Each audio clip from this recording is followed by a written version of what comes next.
যশোর বোর্ডের অনলাইন ক্লাসরুমে সবাইকে শুভেচ্ছা ও স্বাগত। আমি লাকিরানী মণ্ডল, প্রভাষক যুক্তিবিদ্যা, SPC Kapurpura high school and college. প্রিয় শিক্ষার্থীবৃন্দ, আশা করি তোমরা ভালো আছো, সুস্থ আছো, নিরাপদে আছো। বিগত ক্লাসে আমি তোমাদের আরোহের শ্রেণী বিভাগ নিয়ে আলোচনা করেছি। আজকের ক্লাসে আমি তোমাদের বৈজ্ঞানিক আরোহের সংজ্ঞা ও তার বৈশিষ্ট্য নিয়ে আলোচনা করব। বৈজ্ঞানিক আরোহের সংজ্ঞা নিয়ে আলোচনা করার পূর্বে প্রকৃত আরোহ কাকে বলে এই নিয়ে দুই একটা কথা বলছি। যে আরোহণ মানে আরোহের মূল বৈশিষ্ট্য অর্থাৎ আরোহমূলক লম্ফ এই বৈশিষ্ট্যটি বিদ্যমান থাকে তাকে বলা হয় প্রকৃত আরোহ। আরোহমূলক উল্লম্ফন এই বৈশিষ্ট্যটি হচ্ছে আরোহের সবথেকে মৌলিক এবং গুরুত্বপূর্ণ বৈশিষ্ট্য। এটাকে আরোহের মূল সারও বলা হয়ে থাকে। প্রকৃত আরোহকে তিন ভাগে ভাগ করা হয়। তার প্রথমটি হচ্ছে বৈজ্ঞানিক আরোহ, দ্বিতীয়টি অবৈজ্ঞানিক আরোহ, তৃতীয়ত সাদৃশ্যমূলক অনুমান। এবার আমরা বৈজ্ঞানিক আরোহের সংজ্ঞা নিয়ে আলোচনা করব। বৈজ্ঞানিক আরোহের সংজ্ঞা: প্রকৃতির নিয়মানুবর্তিতা নীতি ও কার্যকারণ নিয়মের উপর নির্ভর করে কতিপয় বিশিষ্ট দৃষ্টান্ত পর্যবেক্ষণের অভিজ্ঞতার উপর ভিত্তি করে যে সার্বিক সংশ্লেষক যুক্তিবাক্য স্থাপন করা হয় তাকে বলা হয় বৈজ্ঞানিক আরোহ। যথা: রাম হয় মরণশীল, রহিম হয় মরণশীল, অতএব সকল মানুষ হয় মরণশীল। কতিপয় বিশিষ্ট দৃষ্টান্ত: রামকে আমরা মরতে দেখেছি, রহিমকে দেখেছি, করিমকে দেখেছি। মুষ্টিমেয় কয়েকটি মানুষের কে মৃত্যু পর্যালোচনা করে আমরা সকল মানুষ সম্পর্কে একটা সার্বিক সিদ্ধান্তে উপনীত হয়েছি যে সকল মানুষ হয় মরণশীল, কিন্তু বাস্তবে আমরা সকল মানুষকে মরতে দেখিনি। যাই হোক, বৈজ্ঞানিক আরোহের এই সংজ্ঞাটিকে যদি আমরা বিশ্লেষণ করি তাহলে এর মধ্যে আমরা কয়েকটি বৈশিষ্ট্য পাই। তার প্রথম বৈশিষ্ট্যটি হচ্ছে বৈজ্ঞানিক আরোহ সার্বিক সংশ্লেষক যুক্তিবাক্য স্থাপন করে। বৈজ্ঞানিক আরোহ যে সার্বিক সংশ্লেষক যুক্তিবাক্য স্থাপন করে এই বৈশিষ্ট্যটিকে যদি বিশ্লেষণ করি তাহলে এর মধ্যে আমরা তিনটি অংশ পাই। একটি হচ্ছে যুক্তিবাক্য স্থাপন করে। যে যুক্তিবাক্যটি স্থাপন করা হয় সেই যুক্তিবাক্যটি অবশ্যই সার্বিক হবে এবং যে সার্বিক যুক্তিবাক্যটি স্থাপন করে সেটাকে অবশ্যই সংশ্লেষক যুক্তিবাক্য হতে হবে। প্রথমত, বৈজ্ঞানিক আরোহ একটা যুক্তিবাক্য স্থাপন করে।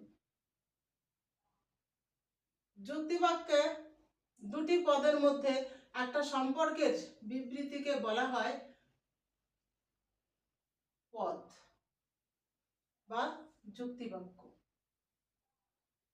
একটা যুক্তিবাক্যে দুটি পদ থাকে, দুটি পদের মধ্যে একটা সম্পর্কের যখন বর্ণনা করা হয় তখন সেটা হয় একটা যুক্তিবাক্য। এখানে মানুষ এবং মরণশীলতার মধ্যে একটা সম্পর্ক স্থাপন করা হয়েছে বিধায় আমরা বলতে পারি সকল মানুষ হয় মরণশীল। এই যে যুক্তিবাক্যটি বা যে সিদ্ধান্তটি স্থাপন করা হয়েছে এই যুক্তিবাক্যটিকে অবশ্যই হতে হবে সার্বিক যুক্তিবাক্য। তাহলে কথা হচ্ছে সার্বিক যুক্তিবাক্য কাকে বলে? যে যুক্তিবাক্যে বিধেয় পদটি উদ্দেশ্য পদে সম্পূর্ণ ব্যক্তার্থ সম্পর্কে হয় কোনো কিছু স্বীকার করে নতুবা অস্বীকার করে, তাহলে সেই বাক্যটিকে বলা হবে সার্বিক যুক্তিবাক্য। এখানে সকল মানুষ হয় মরণশীল এই যুক্তিবাক্যে সকল মানুষ সম্পর্কে মরণশীল এই কথাটাকে স্বীকার করে নেওয়া হয়েছে, তাই এই যুক্তিবাক্যটি হচ্ছে একটা সার্বিক যুক্তিবাক্য। বৈজ্ঞানিক আরোহে যে সার্বিক যুক্তিবাক্যটি স্থাপন করা হলো এই সার্বিক যুক্তিবাক্যটিকে অবশ্যই হতে হবে সংশ্লেষক যুক্তিবাক্য। সকল মানুষ হয় মরণশীল এই যুক্তিবাক্যটি একটি সংশ্লেষক যুক্তিবাক্য, নট বিশ্লেষক যুক্তিবাক্য। আমরা জানি সংশ্লেষক যুক্তিবাক্য হচ্ছে যে যুক্তিবাক্যে উদ্দেশ্যপত্রের যাত্রার্থ বা যাত্রার্থের অংশ বিশেষকে নিয়ে আলোচনা না করে উদ্দেশ্যপদ মানুষ সম্পর্কে যদি কোনো নতুন তথ্য প্রদান করা হয় তাহলে তাকে বলা হয় সংশ্লেষক যুক্তিবাক্য। এই যুক্তিবাক্যে মানুষ পদের কোনো যাত্রার্থকে নিয়ে আলোচনা করা হয়নি, অথচ এই মানুষ উদ্দেশ্যপদ সম্পর্কে একটি নতুন তথ্য প্রদান করেছে। সেই তথ্যটি হচ্ছে মানুষ হয় মরণশীল। তাই এই বাক্যটিকে বলা হয় সংশ্লেষক যুক্তিবাক্য। এবার আমরা দ্বিতীয় বৈশিষ্ট্যটির দিকে তাকাবো। বৈজ্ঞানিক আরোহ বাস্তব ঘটনা পর্যবেক্ষণের উপর নির্ভরশীল। বৈজ্ঞানিক আরোহে যে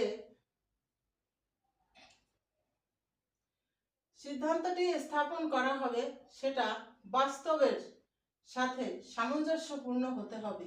বাস্তবে আমরা পরীক্ষা নিরীক্ষার মাধ্যমে বাস্তব ঘটনা পর্যবেক্ষণ করে তারপরে আমরা নিশ্চিত সিদ্ধান্তে উপনীত হব। তৃতীয়ত, বৈজ্ঞানিক আরোহে আরোহমূলক উল্লঙ্ঘন এই বৈশিষ্ট্যটি বিদ্যমান। তাহলে আরোহমূলক উল্লঙ্ঘন কি, এ সম্পর্কে আমরা দুই একটা কথা বলছি। আরোহমূলক উল্লঙ্ঘন হচ্ছে জ্ঞাত থেকে অজ্ঞাতে, জানা থেকে অজানায়, নির্দিষ্ট থেকে অনির্দিষ্টে গমন করার জন্য যে রিস্ক বা ঝুঁকি নেওয়া হয়, এই রিস্ক বা ঝুঁকিটাই হচ্ছে আরোহমূলক উল্লঙ্ঘন। এই আরোহমূলক উল্লঙ্ঘনই হচ্ছে আরোহ অনুমানের সব থেকে মৌলিক ও গুরুত্বপূর্ণ বৈশিষ্ট্য। এই বৈশিষ্ট্যটি কেই বলা হয় আরোহের সব থেকে প্রাণকেন্দ্র বা মূল সারবস্তু হিসাবেও ধরা হয়ে থাকে। আমরা চতুর্থ বৈশিষ্ট্যটা দেখি। বৈজ্ঞানিক আরোহে বিজ্ঞানের দুটি মৌলিক নিয়ম যথা প্রকৃতির নিয়মানুবর্তিতা নীতি ও কার্যকর নিয়মের উপর নির্ভরশীল। তাহলে প্রকৃতির নিয়মানুবর্তিতা নীতিটি কি, এই সম্পর্কে দুই একটা কথা বলছি। প্রকৃতির নিয়মানুবর্তিতা নীতি বলতে আমরা বুঝি প্রকৃতির নিয়মের অনুসারী, প্রকৃতি নিয়মের দাস। প্রকৃতি তার নিয়মকে অনুসরণ করে চলে। প্রকৃতিতে আজ যে ঘটনার পরিপ্রেক্ষিতে যেরূপ আচরণ করে, প্রকৃতি একই ঘটনার পরিপ্রেক্ষিতে ভবিষ্যতেও একই রূপ আচরণ করবে। আজ যে কারণে একটা মানুষের মৃত্যু ঘটছে, ভবিষ্যতে যদি কারো জীবনে সেরকম কোনো পরিস্থিতি উপস্থিত হয় তাহলে তাকেও মৃত্যুবরণ করতে হবে, কারণ প্রকৃতির রাজ্যে কখনো কোনো নিয়মের ব্যতিক্রম হয় না। কার্যকর নিয়ম অনুসারে আমরা জানি প্রত্যেকটা ঘটনার পিছনে কোনো না কোনো কারণ অবশ্যই আছে। কারণ ছাড়া কোনো কার্য সংগঠিত হয় না। কারণ সব সময় আগে থাকে আর কার্য থাকে তার পরে। তাই কারণ কার্যকে অনুসরণ করে। বৈজ্ঞানিক আরোহের সিদ্ধান্ত নিশ্চিত। বৈজ্ঞানিক আরোহে সিদ্ধান্ত বাস্তব ঘটনা পর্যবেক্ষণ করে পরীক্ষা নিরীক্ষা করে তারপরে সিদ্ধান্ত স্থাপন করা হয় বিধায় বৈজ্ঞানিক আরোহের সিদ্ধান্ত সব সময় নিশ্চয়তা প্রদান করে বা নিশ্চিত হয়। ধন্যবাদ সবাই।